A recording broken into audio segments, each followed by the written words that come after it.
Welcome to the Synthesis of Yoga, the book that changed my life. For those who are first time here, new here, we are diving deep into Sri Aurobindo's The Synthesis of Yoga, the book that gives a profound synthesized vision of the yogic knowledge of India. And we have reached the part 1, 8th chapter. And we are going line by line. And you will see the link in the description. Follow the text so that through the very act of reading, we are coming in touch with Sri Aurobindo's light and force that can progressively transform our mind, our inner nature. It had been my personal experience. I am very happy to share that with anyone who is touched by his light and who is interested in yoga. So in our last episode, that was 102, we saw that the chapter was on the supreme will, and Sri Aurobindo gave a view of Gita's supreme call, that is abandoning all dharmas, principles, laws of conduct, take refuge in the divine. And this is in the context of our ascension, spiritual growth. At an initial stage, we are bound by the bodily life, its needs, desires. Then we move on to the next stage, that is a life that is governed by mind, its ideals, philosophies, principles. Then beyond mind, there is the unwalled widens of spiritual consciousness, supramental consciousness, where an absolute plasticity and freedom. That's where all the laws are to be abundant. Only this supreme will and its law is to be followed. So there is a infinite freedom and plasticity in the higher level. At the bottom, we have the bound life, bodily life, narrow, limited. In between is the struggle of the mental stage of our development, where we develop codes of conduct, policies, principles, and try to govern our life.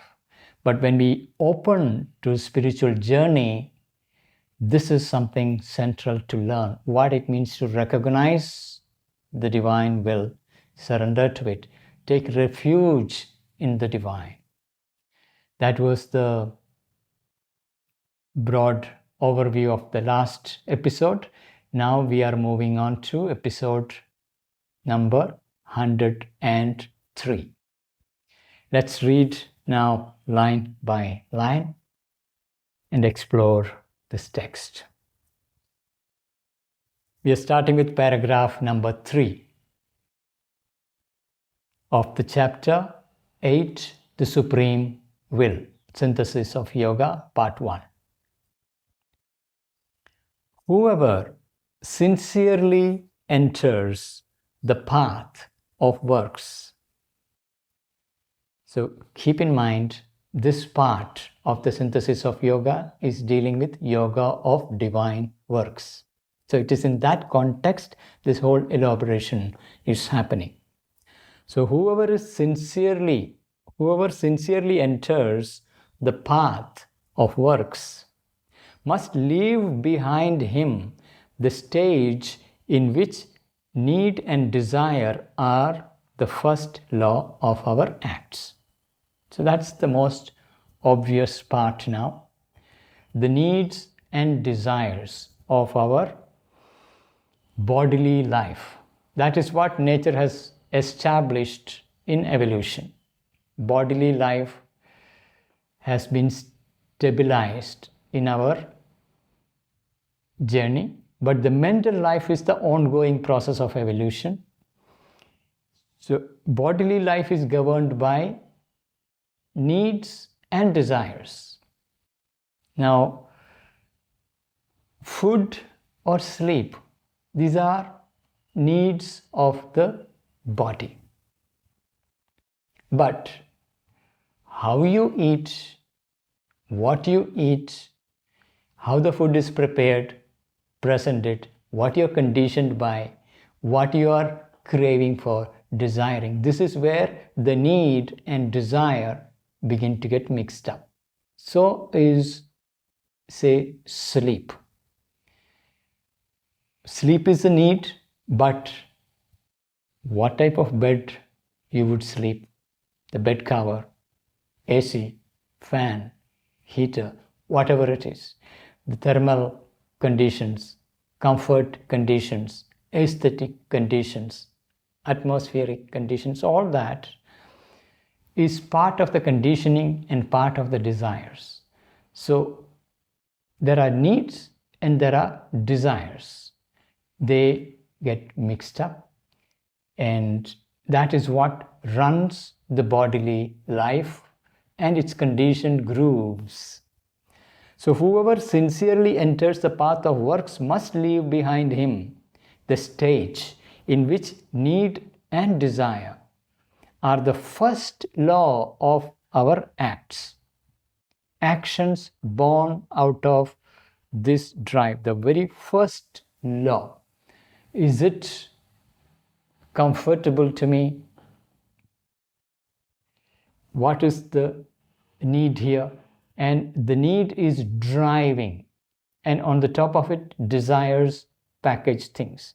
When that is the first law, that is the stage number one, which has to be left behind if we are to enter the path of works. For whatever desires still trouble his being, he must,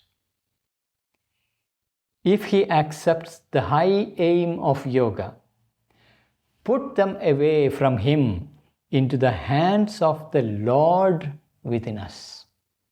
So here it is not a suppression, sitting tight over it. Instead, we are handing it over to the Lord seated within us. So for whatever desires still troubling his being, that's our normal nature. Desires are coming and going. Whatever desires are troubling our nature, he must, if he accept the high aim of yoga. Yoga is keeping this very high aim of that infinite freedom and delight of the Supreme Being. If that is the goal that we are setting, then the narrow molds in which we are bound through desire must be put aside and put them away from him into the hands of the Lord within us. Within us. Within us, we see desires, we see thoughts, cravings, but behind all these layers, deep within us, there is the Lord of our yoga. That is to be discovered. It is to whom these troubling desires are handed over. Please take care of them, purify them, transform them. The Supreme Power will deal with them for the good of the sadhaka and for the good of all.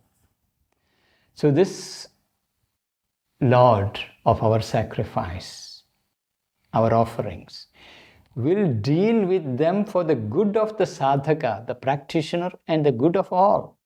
Because our desire do not exist in isolation. They are woven into the lives of other people as well.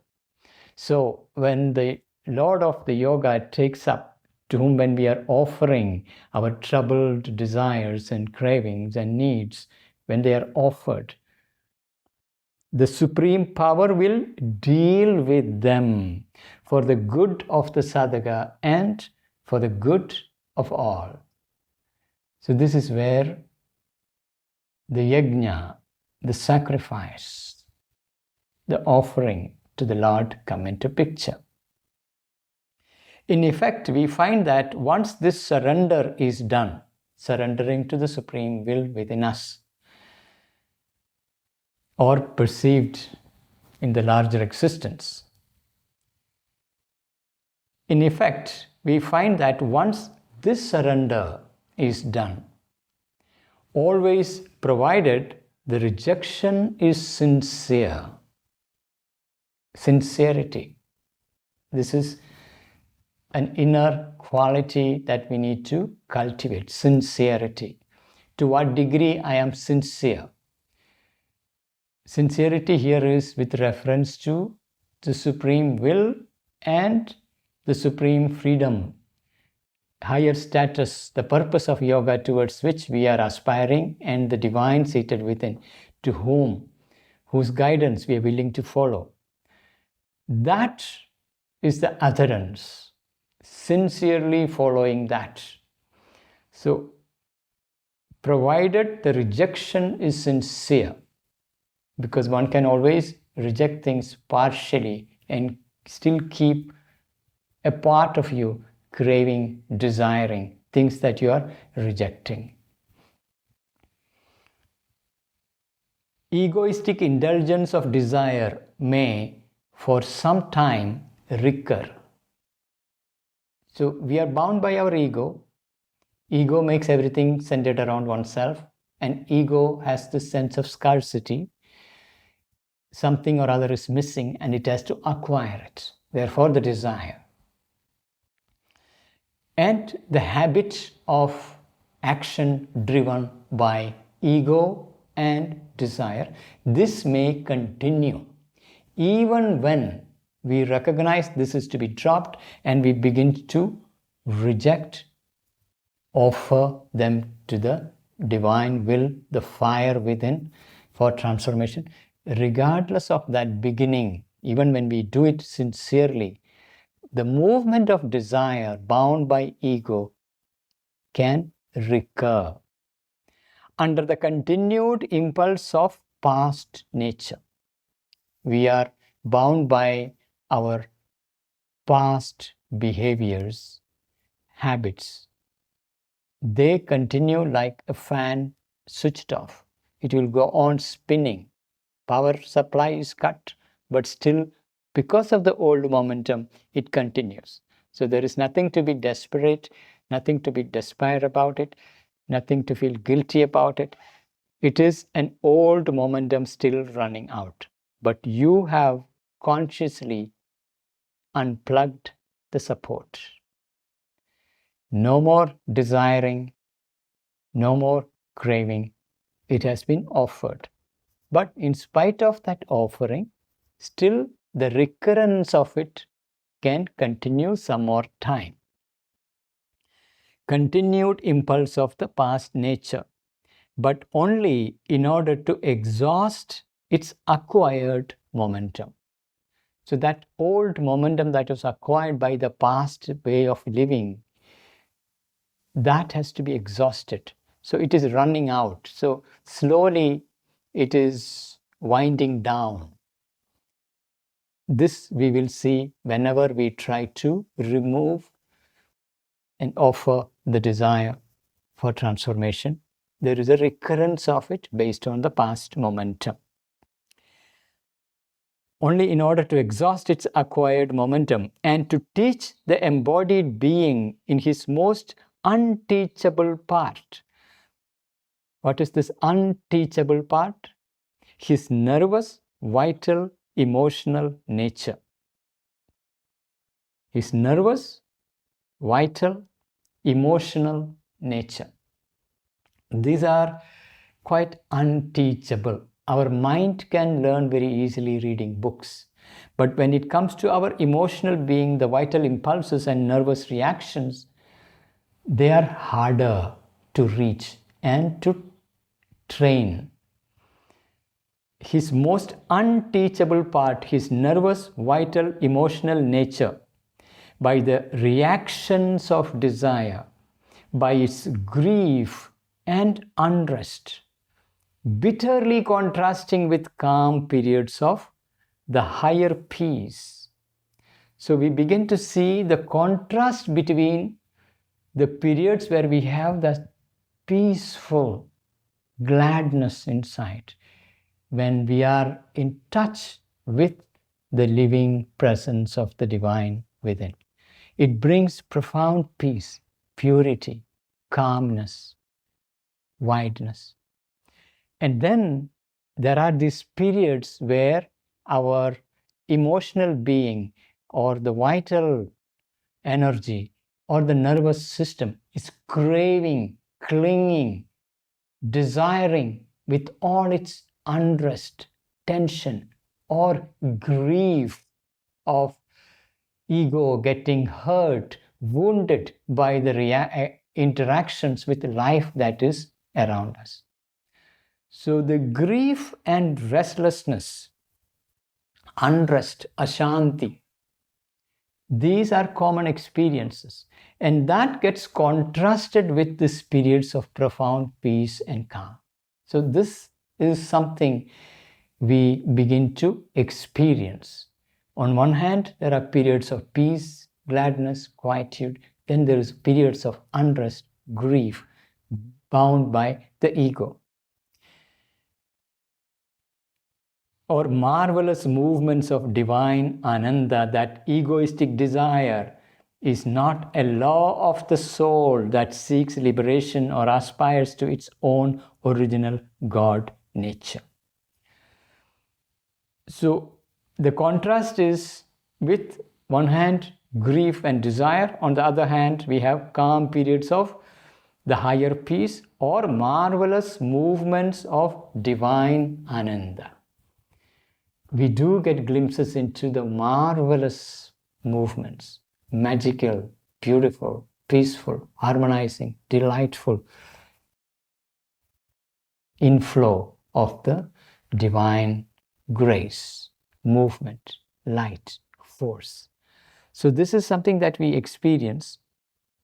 And with this contrast of peace and Ananda on the one side, and the grief and unrest on the other side, we begin to understand that egoistic desire is not the law of the soul.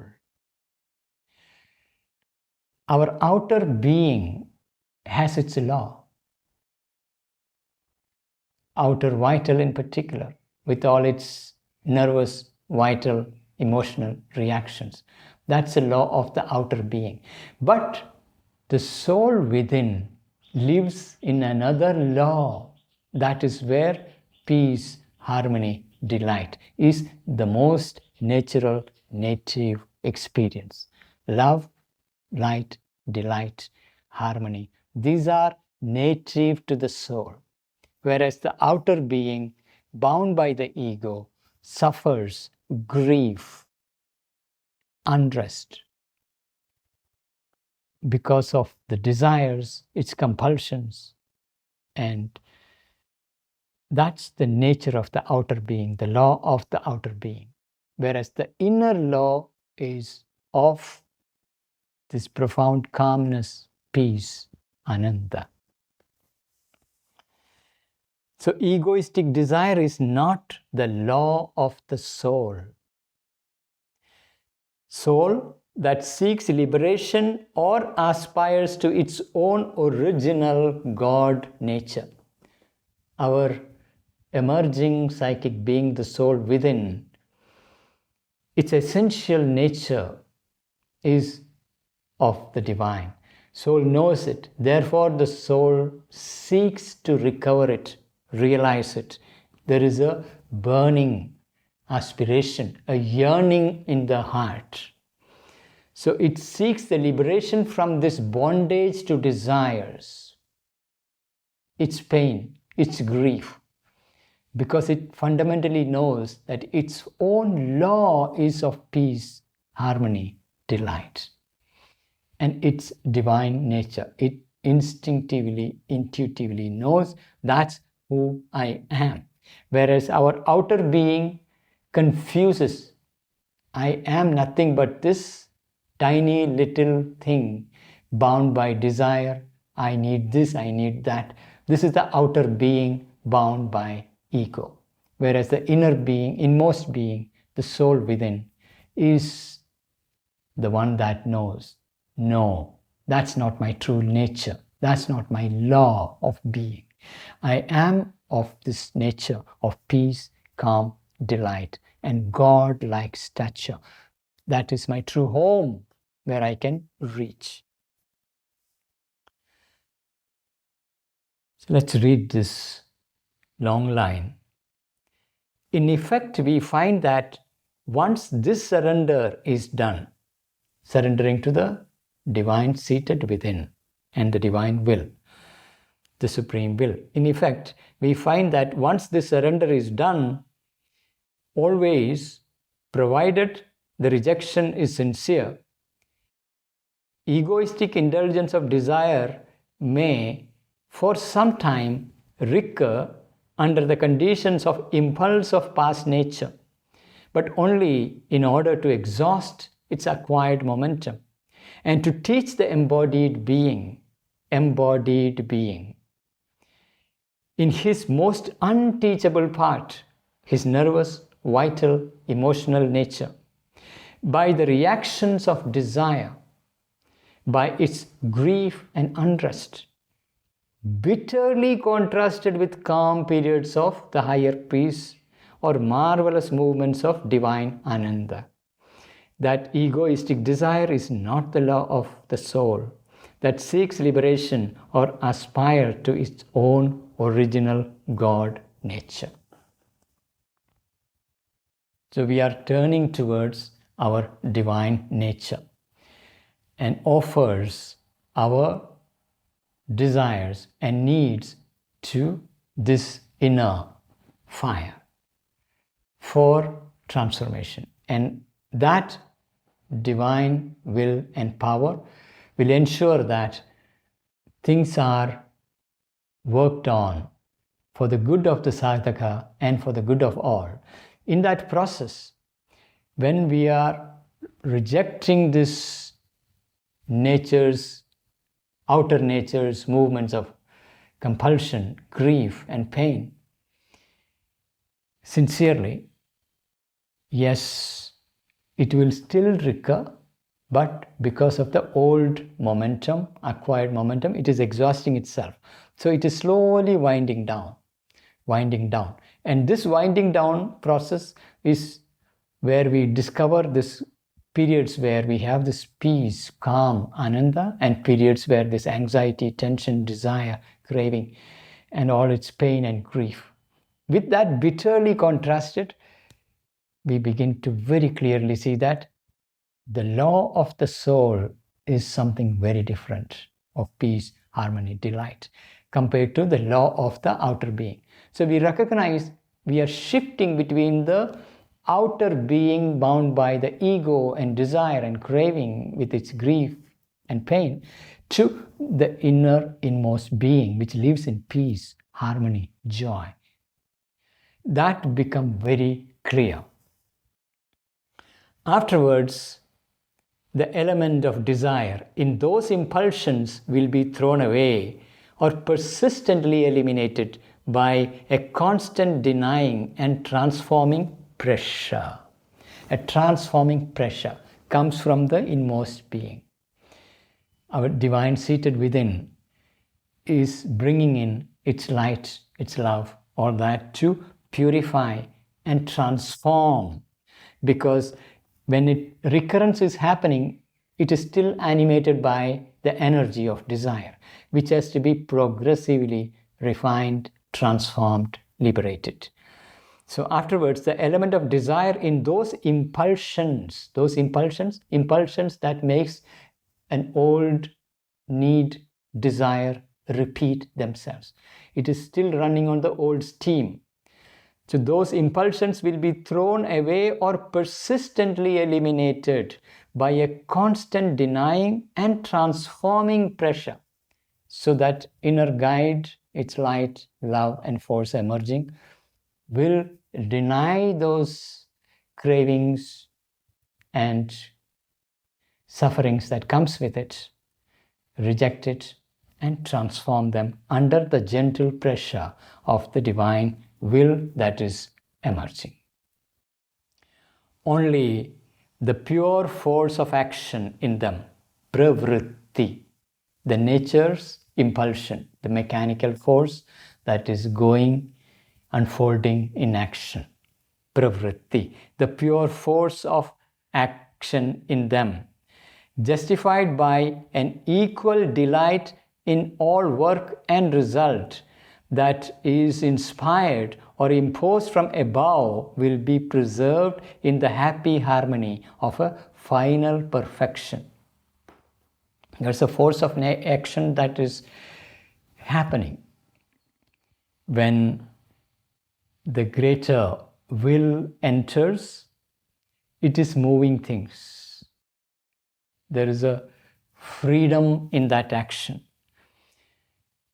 That is, this action is justified by an equal delight in all works and result. Normally, we consider some work as important, some as not important. Some results as important, some results as non-important. We are bound to our prioritization and providing certain hierarchy. All that slowly get wiped out. Then we begin to see all action freed up from the movement of desire. It is a vast flow of a creative force. So only the pure force of action in them, pravritti, justified by an equal delight in all work. Everything is delightful because the one who is supreme delight is flowing through you. Equal delight in all work and result that is inspired or imposed from above. So there is an opening to the force from above that pours in as waves of inspiration, or its will gets imposed within the instrumental nature. Our mental, vital, physical nature receives the greater will and its impulsion imposed from above, will be preserved in the happy harmony of a final perfection. Happy harmony. Harmony of inner life, harmony of outer life, harmony of individual life, harmony of collective life. Because it's a greater will that is permeating all things, working through the chosen instrument, which purifies the instrumental layers, organizes them, transforms them, and enables a greater and greater perfection in action, a greater will that is flowing with an equal delight in all works and all results. To act, to enjoy is the normal law and right of the nervous being. This is very, very important. To enjoy is the normal law, the right of the nervous being. Our body, composed of this nervous system, body is the physical instrumentation through which action is done. Shariram khalu dharma sadhanam. It is an instrument, and in which there is a nervous being through which nervous currents are flowing through. That animates the body and flows into action. And this nervous being, the enjoyment is the natural law of its being. It's a normal law of the nervous being to enjoy. So the nervous being translates itself into all the sensorial experiences through which the experience is pouring down. There is an enjoyment in that. To act, to enjoy is the normal law and right of the nervous being. But To choose by personal desire in action and enjoyment is only its ignorant will, not its right. So this nervous being in us has its own personality. So it would make choices based on its preferences. That's where it gets lost. Nervous being making its own personal likes, dislikes, and preferences creates the entanglements, narrowness, limitation. Once it is able to let go of its personal preferences and open to a greater will, otherwise it will be bound by its ignorant will based on the past experiences and its boundary conditions, bounded conditions. To act, to enjoy is the normal law and right of the nervous being. But to choose by personal desire, its action and enjoyment is only its ignorant will. So this is what we need to become conscious of. Making choices based on personal desire, which is part of our nervous being, demanding things, and our mind accepts it and think that I am making this choice. So recognizing this movement of desire, and that is what is to be set right. Its action and enjoyment is only its ignorant will, not its right. There is no right to the nervous being to claim that it has to be based on its desires. That's the wrong movement. Alone, the supreme and universal will must choose. Here, the will is capital W. The greater divine will chooses. And to that, we surrender. Whatsoever the divine will chooses, we give ourselves. And it is through that process we train ourselves to open to the Ananda of the Supreme Being. Alone, the supreme and universal will must choose. Action must change into a dynamic movement of that will. All our bodily actions. From where does the impulsion to action come? It cannot be driven by the nervous being and its desires or cravings.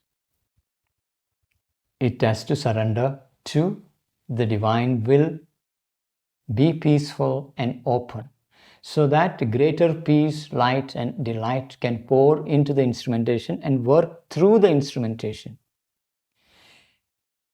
Enjoyment must be replaced by the play of a pure spiritual Ananda. Play of the pure spiritual Ananda. Sahetuka, ahetuka. Ananda with cause, Ananda without any cause. Self-existent delight. That's the nature of the spirit. It is towards that we are evolving. Our actions becoming free, calm, wide, open, surrendered, and the limbs becoming open channels for the divine breath of inspiration, greater will, a greater impulsion to enter and flow through, whether it is flowing through the mind, the tongue, the speech, bodily action through the limbs. Alone, the supreme and universal will must choose. Action must change into a dynamic movement of that will. It's a dynamic movement. We are not entering into a pure static stillness, incapable of interaction with life that is surrounding us, engaging with the life with all the creative might of the divine will, in alignment, in the line of the will's directives. The Supreme Will decide what is to be done through this instrumentation in this particular moment of its unfolding. Alone, the Supreme and Divine Will must choose. Action must change into a dynamic movement of that will. Enjoyment must be replaced by the play of a pure spiritual Ananda. So there is a normal nervous enjoyment. Even that gets lifted up towards the play of a spiritual Ananda which is self-existent. Then we are entering into the experience of Ananda becoming the action. Ananda is the source. From delight, everything is born. In delight, everything is sustained. To delight, everything returns. That is the play of pure spiritual Ananda.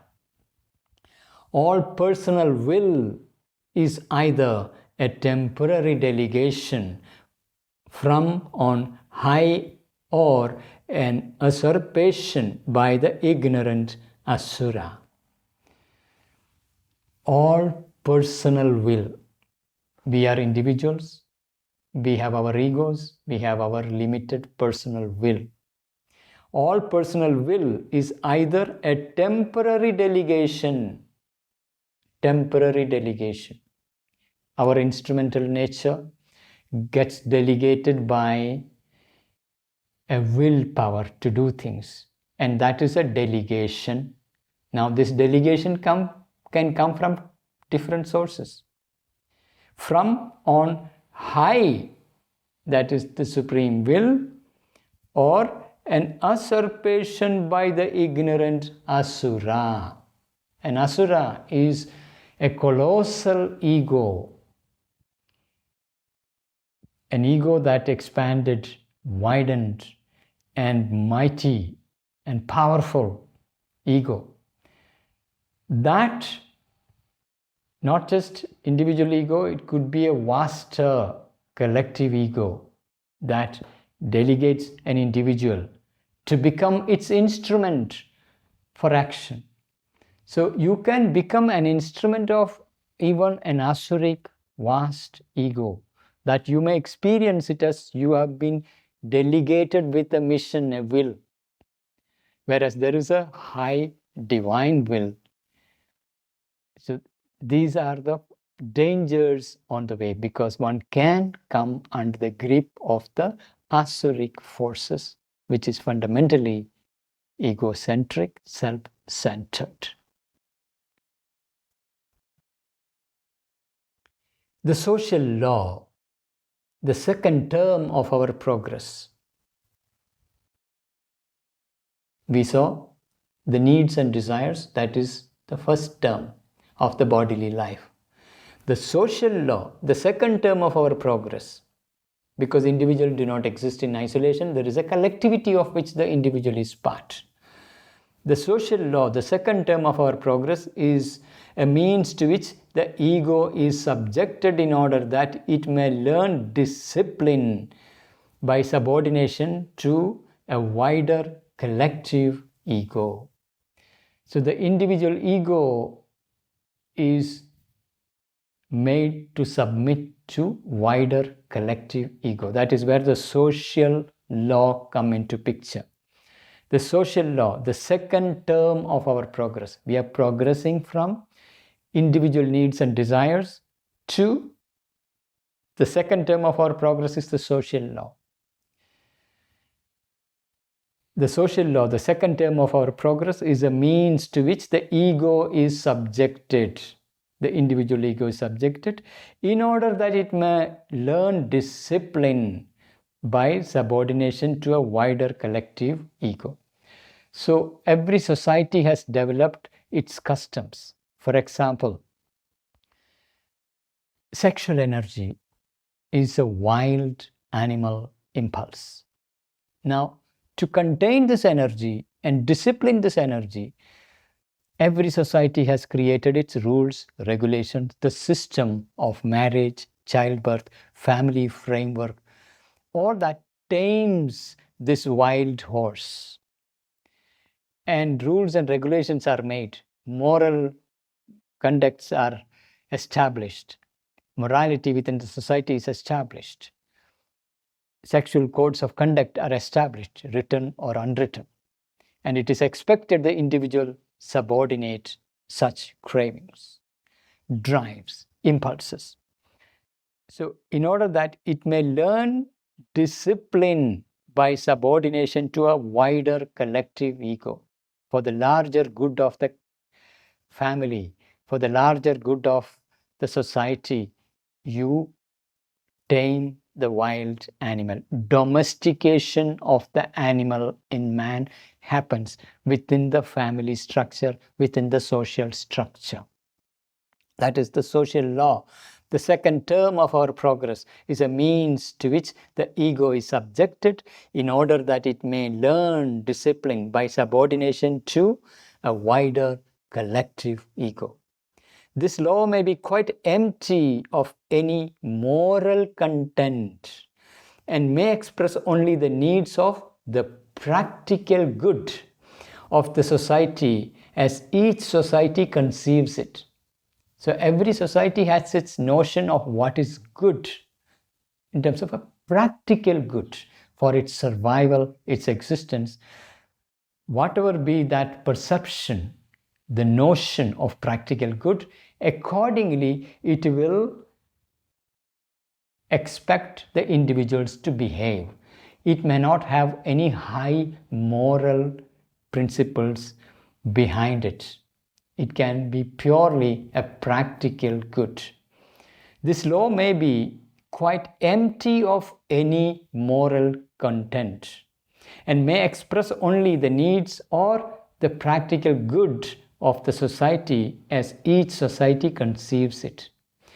Or it may express those needs that good but modified and colored and supplemented by a higher moral or ideal law.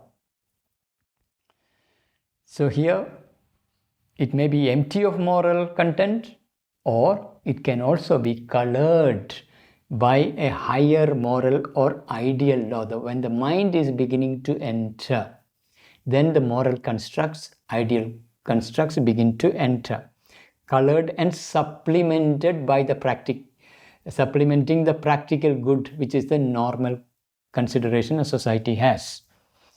It may be, or it may express those needs and that good, the practical good, but modified and colored and supplemented by a higher moral or ideal law. It is binding on the developing but not yet perfectly developed individual.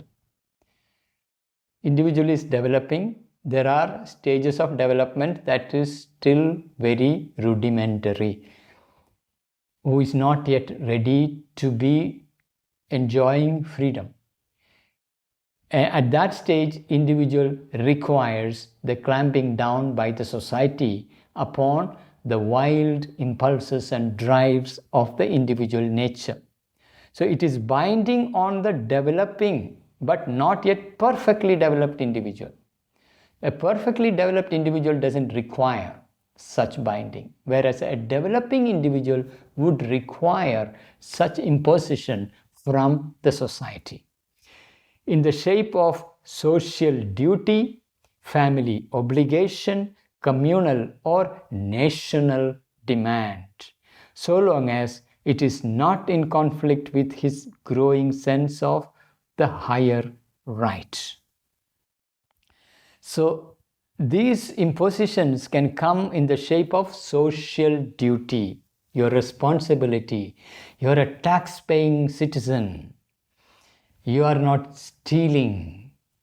You are living a life according to the laws of that particular society, following codes of conduct. And family obligation, communal or national demand.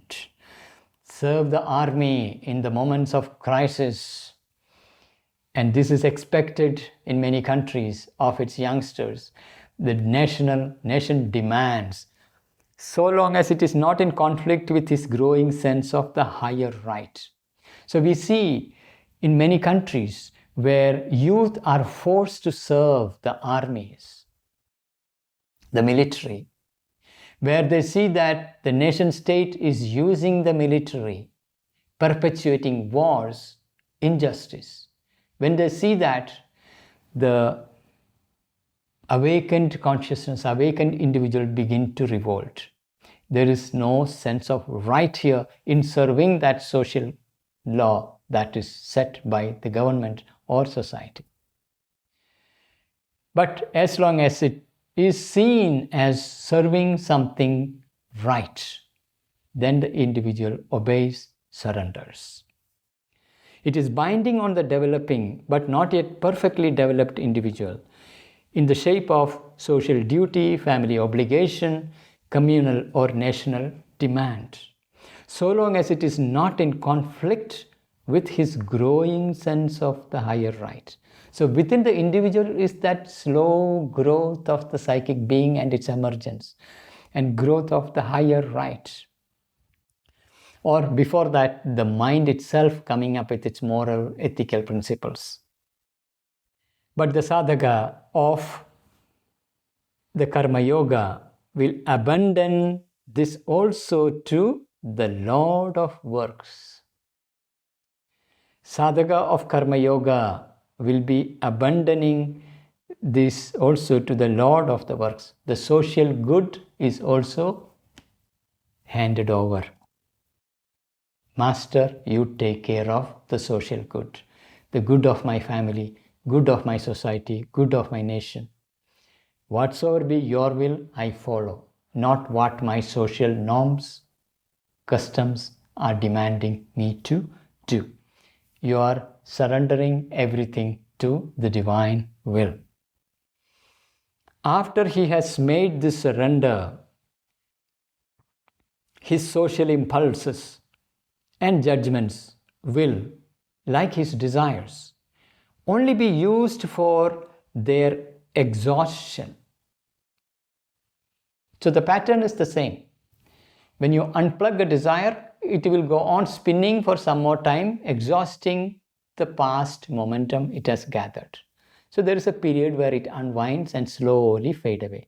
Exactly the same way, the social customs and laws and habits that you have inherited, which you had been following blindly, considering this is something good for the society, when you surrender all that, even after surrendering everything, still the customs that you are accustomed to, used to obey, they will go on perpetuating for some more time till they are exhausted.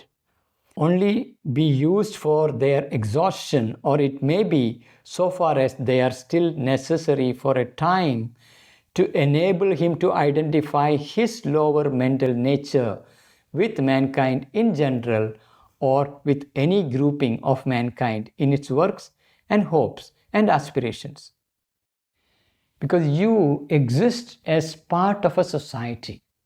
You cannot abruptly disrupt its existing order.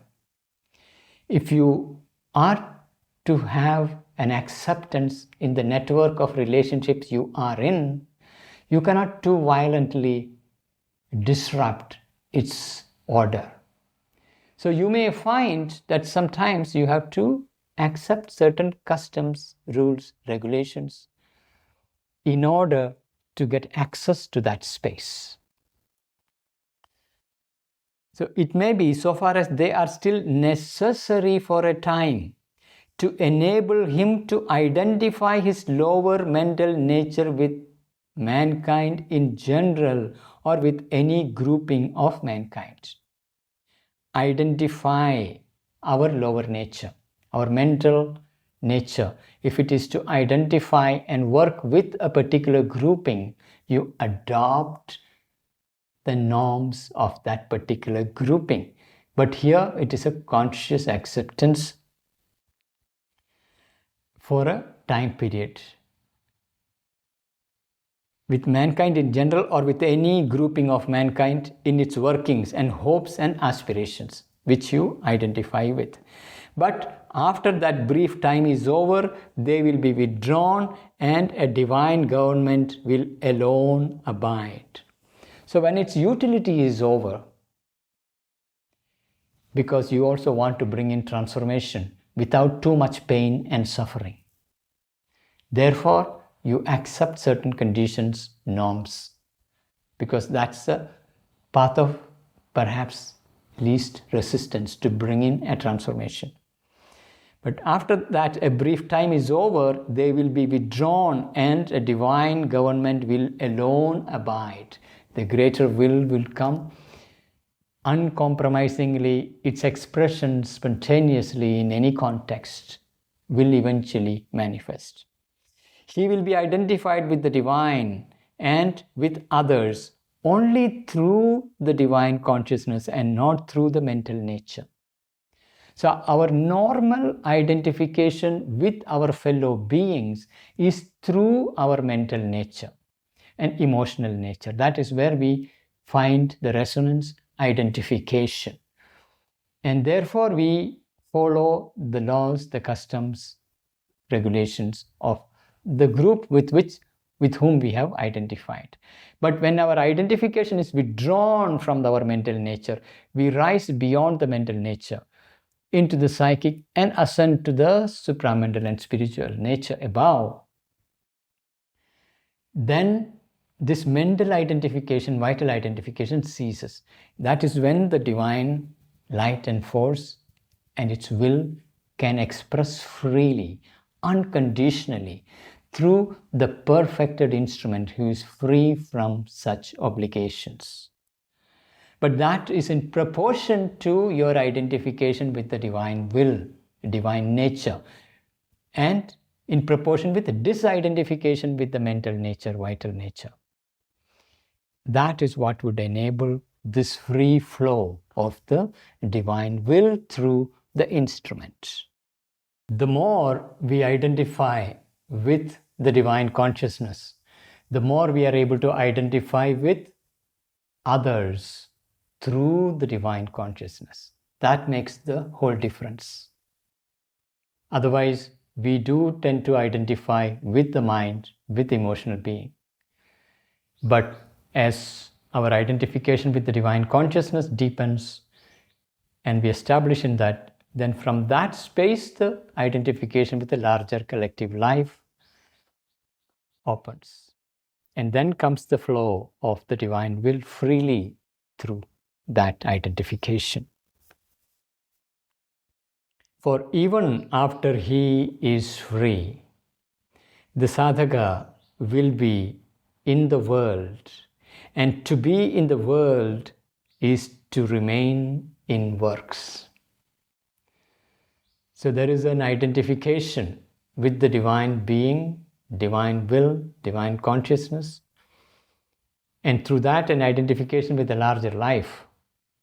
And that brings tremendous freedom of the divine action in the world. So even after he is free, the sadhaka will be in the world, and to be in the world is to remain in works. This is where integral yoga's transformation is now entering profoundly, deeply. It is to remain in the world. That means remain in works. But to remain in works without desire is to act for the good of the world in general. Remaining in the world and acting with the desire, that is the normal human nature.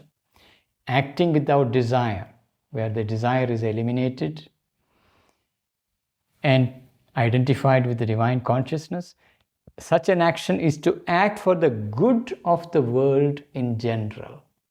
Otherwise, action is centered around I, me, and myself. What is good for me? What is good for my family? What is good for my clan? What is good for my country?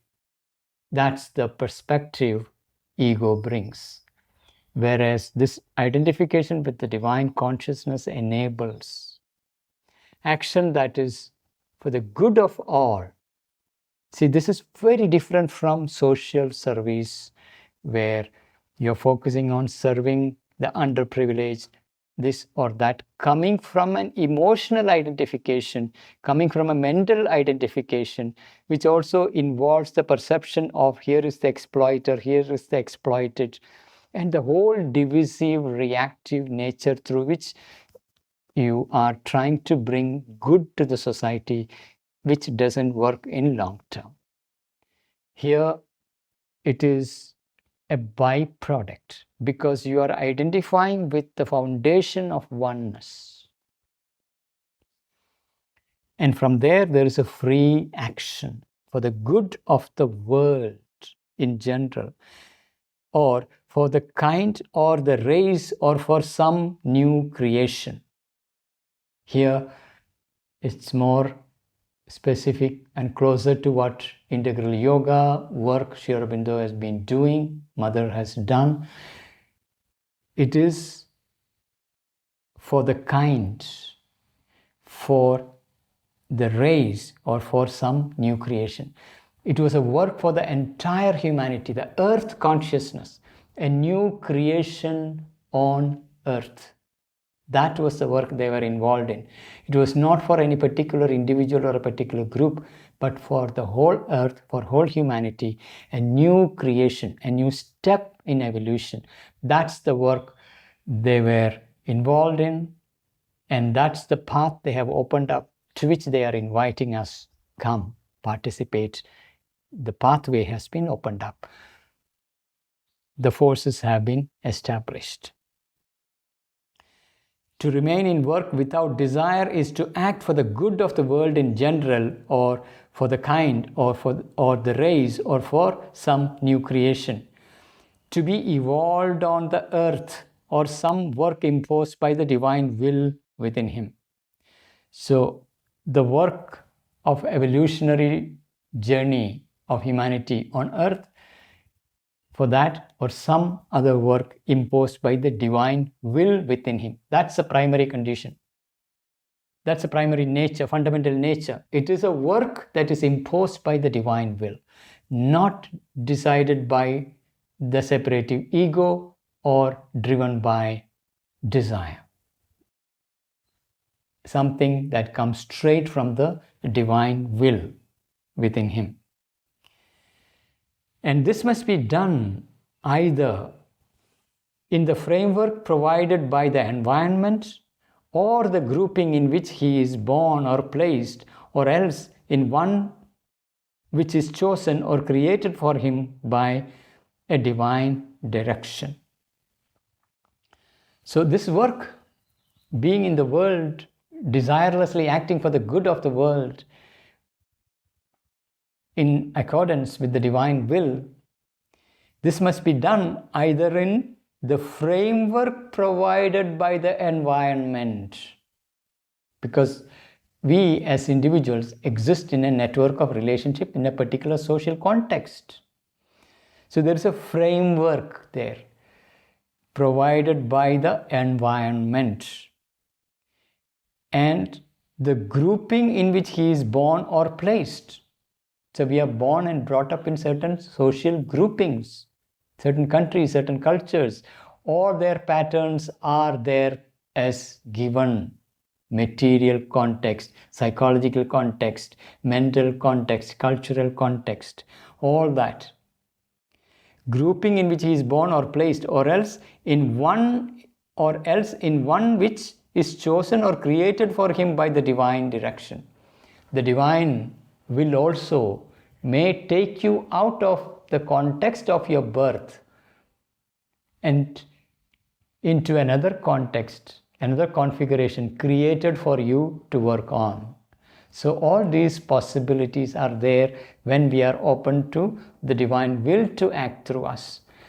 Either we work within the framework where we find ourselves born and brought up, or the new context that is created and given.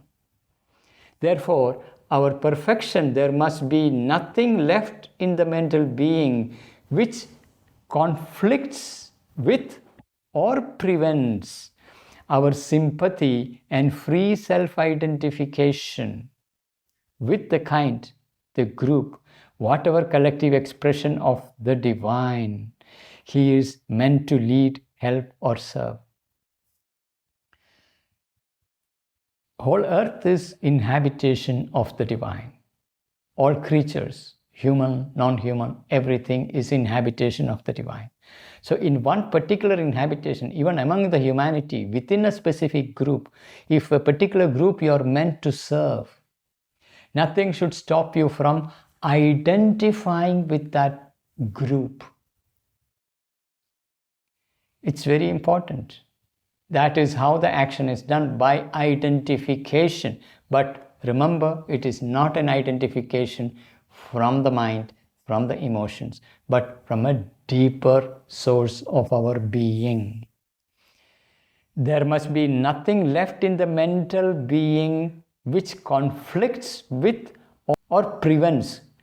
So nothing in the mental being should be in conflict or prevent our sympathy and free identification. Our sympathy and free identification with the kind, the group, or whatever collective expression of the divine.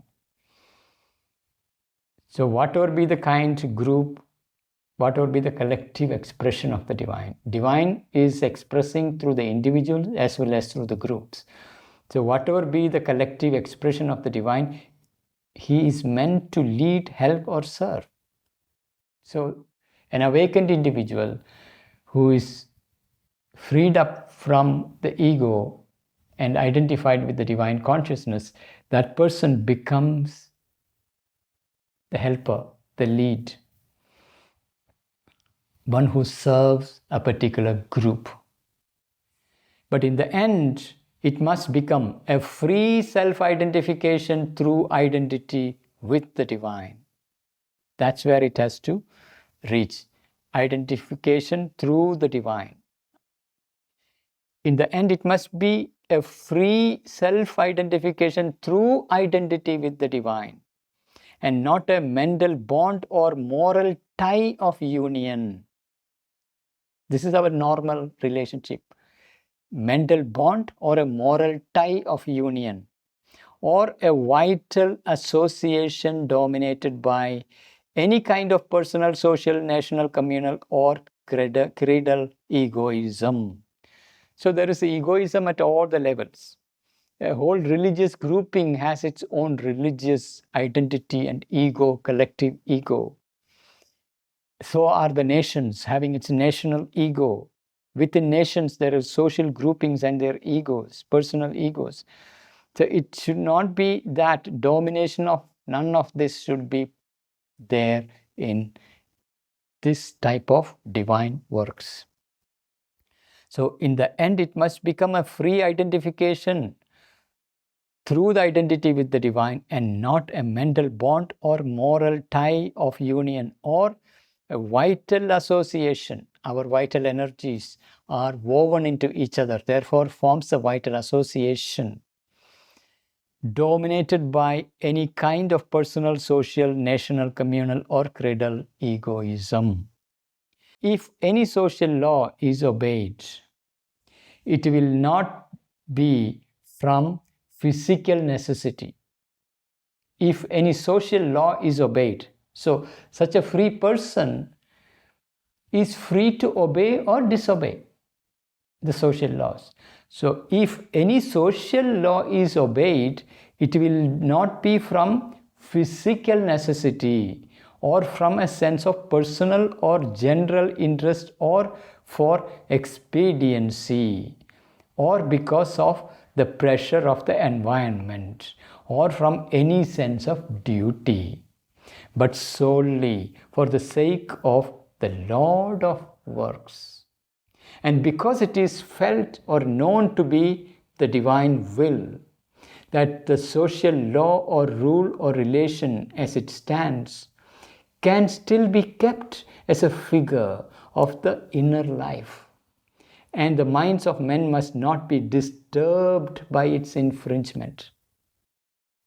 So if you are following the divine will, but the divine will is also showing that in this particular context, in this particular work, you can follow the social norm.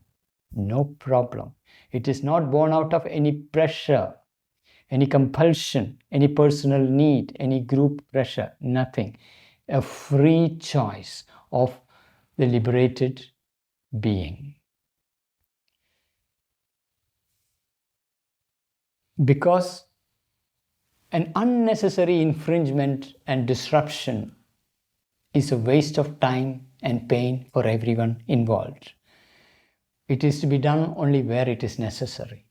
Otherwise, using existing customs, through that what can be done? Customs, social institutions, frameworks are modified if they become the bottlenecks of further journey.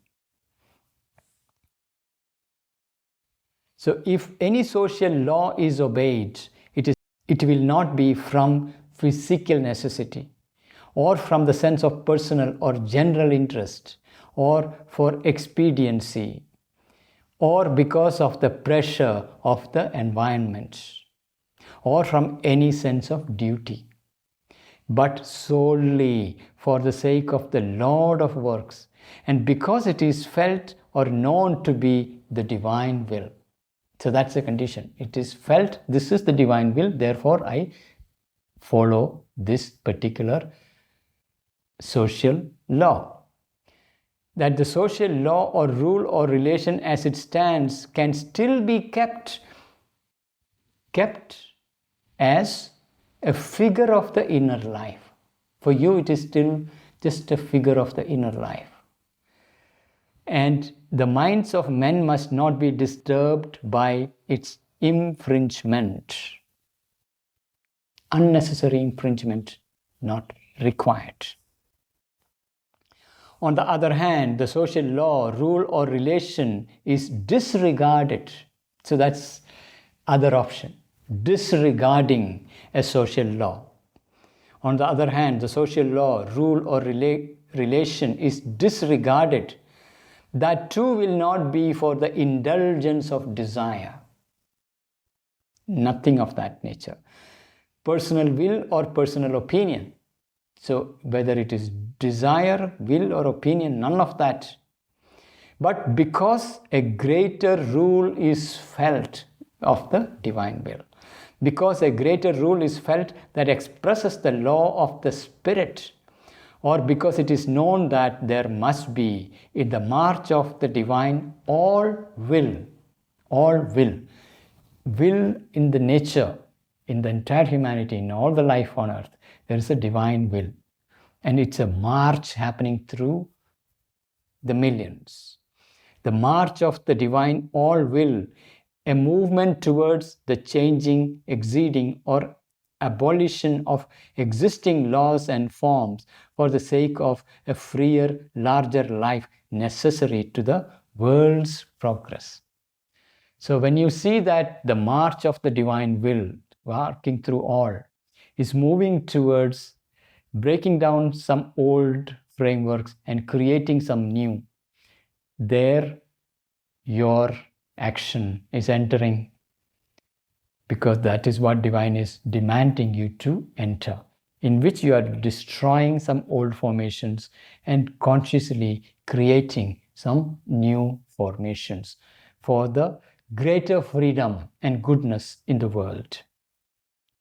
So, if on the other hand the social law, rule or relation is disregarded, that too will not be for the indulgence of desire, personal will or personal opinion, but because a greater rule is felt, but expresses the law of the spirit. A greater rule is felt that expresses the law of the spirit, or because it is known that there must be in the march of the divine all will a movement towards the changing, exceeding, or abolition of existing laws, abolition of the existing laws and forms for the sake of a freer, larger life necessary to the world's progress. So when that conditions prevail and you are having that inner divine impulsion, there you don't obey, you destroy, you disrupt the existing laws. So these are not done as a default mental rule like all laws are to be rejected. No. Followed purely from a divine perspective, some are retained because it may give the path of least resistance. Some are destroyed because that is the shortest path to a greater good in the world. So no mechanical laws, but the divine impulsion, greater divine will, vision. That is what the driving force for the action of Karma Yogin, who is free from desire, free from ego, free from gunas, established in the unwalled wideness of divine consciousness. So this freedom is the supreme freedom towards which we will be moving in this journey. So with that, we come to the end of this episode. Please do share your insights, experiences, and suggestions for improvement. See you next episode.